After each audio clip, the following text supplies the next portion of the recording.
Olá, amigos e amigas, você está na TV Prof. Kardec. Seja muito bem-vinda e muito bem-vindo. Se você não conhece o canal, passe a conhecê-lo. Nós temos playlists maravilhosas, cortes, vídeos e lives que valem a pena você conferir. Deixe seu like e inscreva-se no canal. Compartilhando a luz conosco, compartilhe nos grupos de WhatsApp e ajude o nosso canal, ok? Temos também um Pix colaborativo aqui na descrição do vídeo, que você pode também incentivar o nosso trabalho e colaborar, aperfeiçoando os nossos equipamentos, nosso trabalho, tá bom? Muito bem, eu sou o professor Kardec e você é muito bem-vindo, muito bem-vinda. Olha, vamos falar sobre o fanatismo espírita. Evidentemente que o fanatismo, ele não é só do espiritismo. O fanatismo ele existe nas diversas correntes religiosas, em todas elas. Então, não adianta chegar depois algum comentário aqui dizendo mas existe fanatismo católico, protestante. Enfim, eu estou acabando de falar que existe. Mas eu estou me referindo, eu escolhi fazer um vídeo falando sobre o fanatismo espírita. E é isso que eu venho falar aqui para vocês, tá? Bem, existe fanatismo no futebol, existe fanatismo, o extremismo, né? Tudo isso na política, tudo isso. Nos partidos políticos, nas visões políticas, etc. Mas eu estou me referindo ao espiritismo, à doutrina espírita, né? Bem, você é um fanático espírita, por exemplo? Eu, durante minha passagem como ex-espírita, e fiz parte do movimento espírita, pude conhecer muitos fanáticos espíritas. Muitos. E existem alguns tipos de fanatismo no espiritismo. Alguns tipos. Quais são eles? Bem, o mais tradicional é o fanático espírita chiquista, emanuelista. É o fanático voltado à FEB, Federação Espírita Brasileira, e voltado às questões de um religiosismo exacerbado que o espiritismo adquiriu no Brasil. Esse religiosismo exacerbado entenda-se como um cristianismo barra catolicismo exagerado e a influência do catolicismo para o movimento espírita brasileiro. E aí a gente vai ver que existe uma grande quantidade de fanáticos que são totalmente enlouquecidos, fanáticos por Chico Xavier, por Emmanuel, pelos livros de Emmanuel, André Luiz, e tudo que se refira a Chico Xavier, porque eles santificam pessoas, né? E em seus discursos, para eles, algumas pessoas são impecáveis. Foram incapazes de cometer algum erro ou algum pequeno deslize na sua trajetória terrena, né? Como nós entendemos que todos nós somos, vivemos diante de uma possibilidade do erro e que o erro faz parte, é inerente ao processo aqui na Terra, e que não existe santificação, não existe pessoas perfeitas na Terra, e de que todos nós somos passíveis a erros e que médiuns erram, tudo isso nós então entendemos que não é bem assim. E existe uma predominância de pessoas fanáticas religiosas por Chico Xavier, por Emmanuel e por toda a literatura espírita de romances, principalmente ligadas à figura de Chico Xavier, também a de Divaldo Pereira Franco, que são os dois grandes ícones do espiritismo no movimento espírita brasileiro, né? Mas também de outros médiuns. Que eu tenho a dizer sobre isso? Não tenho absolutamente pessoalmente nem nada contra Chico Xavier, nem nada contra nenhum outro médium, Divaldo Pereira Franco, nem ninguém. Tenho total respeito pela obra, total respeito por Chico Xavier.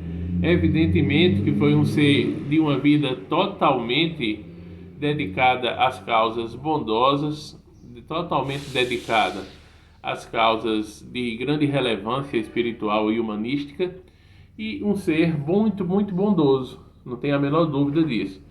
Mas a única coisa que eu pondero, que eu faço um asterisco, uma observação, é que igualmente a mim, a você e a todos nós, cometemos deslizes, falhas e enganos. Enganos, né? E o trabalho mediúnico, seja ele de Chico ou de qualquer outro médium, é passível a erros. Então, por mais que se tenha boa vontade e se esteja acompanhado de bons espíritos, em algum momento há falhas e há erros. Eu já conheci grandes médiuns, quando eu digo mulheres também, médiuns, e que tem um nível de assertividade muito grande, muito bom. Mas também já vi dessas mesmas médiuns e médiuns alguns erros muito fortes, erros crassos, né? Bem, isso entra num assunto sobre mediunidade, que é um outro vídeo que eu vou falar. Mas, se referindo à questão do fanatismo, que é o tema desse pequeno vídeo, então, a predominância é de um fanatismo pelas questões chiquistas, emanuelistas. Mas dentro do movimento espírita também existe um fanatismo por Allan Kardec. E são aqueles que se voltam à origem doutrinária e colocam o professor Rivail ou Rivail, dependendo como se queira, o professor Kardec, o professor Allan Kardec, colocam ele também como alguém que também foi impecável, como alguém também que foi o bom senso encarnado e uma pessoa que nunca cometeu nenhum erro, nenhum deslize, uma pessoa impecável, extremamente prudente e que foi um avaliador perfeito, um codificador maravilhoso e que não se tem nada a se corrigir, né? É próprio dos fanáticos. Os fanáticos não conseguem perceber os erros, as falhas e não admitem que os seus heróis, né, ou seus santos tenham algum tipo de falha ou algum tipo de erro. Essa é uma grande coisa que vem acontecendo nos movimentos religiosos e que dentro do Espiritismo vem ganhando proporções muito grandes, e é uma das coisas que fez, diante de alguns vídeos que eu já fiz aqui, falar sobre o esgotamento do movimento, né? É também esse lado do fanatismo, do extremismo que existe hoje no movimento espírita, que está parado, estagnado, está esgotado, mas que existe ainda alas muito fanáticas, né? Uma delas voltadas a Chico, a Emmanuel, a Divaldo, a Joana de Ângeles, ao espiritismo religioso. Outras a um espiritismo não religioso, mas é um espiritismo extremamente kardeciano, extremamente kardeciano, né? Extremamente voltado à origem doutrinária, como se também naquele momento Kardec tivesse sido extremamente assertivo em tudo, impecável em tudo, né? E não é bem assim. Existem contradições, existem erros, existem posicionamentos questionáveis, né, de Kardec e dos espíritos também, que davam as comunicações na Sociedade Parisiense de Estudos Espíritas. Existem a própria questão racista, sim, existe. Ah, mas era uma questão do contexto, da época, da sociedade. Era, sem dúvida alguma. Mas isso não exime quem assim procedia de que era um procedimento equivocado, né? Enfim, entre outras coisas, né? Entre outras questões. Então, esse é um pequeno vídeo, até porque eu já tenho uma série aqui no canal que eu falo sobre o Espiritismo e cada vez menos eu vou falar, porque eu não tenho mais o que estar falando muito sobre essas questões, mas como fui espírita, e algumas pessoas são tão radicais, são tão extremos, tão fanáticos que dizem não pode existir ex-espírita. Como assim ex-espírita, né? Algumas pessoas perguntam, ora, como não?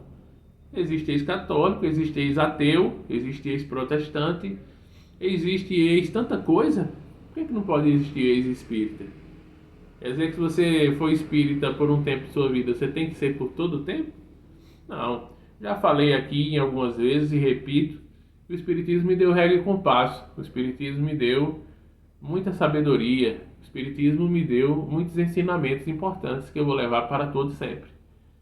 Mas eu vejo que o movimento se esgotou. O movimento, ele realmente chegou no momento que não tem mais para onde seguir. E que é um movimento, hoje em dia, infelizmente, voltado de fanáticos defensores de Chico, de Divaldo, outros fanáticos defensores só de Chico e não de Divaldo, outros defensores de Divaldo e não de Chico, acusadores de Chico e outros defensores de Divaldo, porque tem essa situação, outros que criticam quem sai do movimento, como Valdo Vieira foi execrado, né? Como hoje em dia muita gente está saindo do movimento espírita, alguns saem sem nem alardear, mas já saíram, e outros simplesmente fazem um espiritismo ao seu modo, totalmente diferente, tanto de Kardec como do que a FEB determina, do que a FEB orienta, né? Ou do que Emmanuel fazia ou Chico Xavier pensava. Então existe hoje em dia centros espíritas que funcionam diante de uma perspectiva universalista, só não dizem que são, mas continuam se dizendo espíritas, embora os procedimentos, os pensamentos são mais abertos. Então, no fundo, são casas espiritualistas, universalistas, que continuam se dizendo espíritas. A realidade é essa. E tem muita gente que, por questões de conveniência, acabam não querendo assumir que não são mais espíritas, que não concordam mais com algumas ideias que tinham, que mudaram o pensamento. Algumas pessoas, por alguma conveniência, às vezes de popularidade, de liderança espiritual, de até ajudas financeiras do Estado, governamentais e etc. Então continuam se dizendo espíritas por isso, por alguma conveniência, por alguma necessidade, mas que no fundo não são mais espíritas. E infelizmente o que é que a gente vê? Um movimento rachado, um movimento muito dividido, um movimento que se degladia, e todo lugar que se divide, se degladia, cessa, fica estagnado e o caso se esgota, se exauriu. Então é isso. Então tem os radicais de Chico, os radicais de Divaldo, os radicais de Kardec, e eles se degladiam porque acham que seus heróis são impecáveis, são incapazes de terem cometido algum deslize, algum erro, e só veem o erro no outro. Infelizmente, é isso que acontece. E, portanto, acham que são donos da verdade e absolutamente os donos de toda a verdade.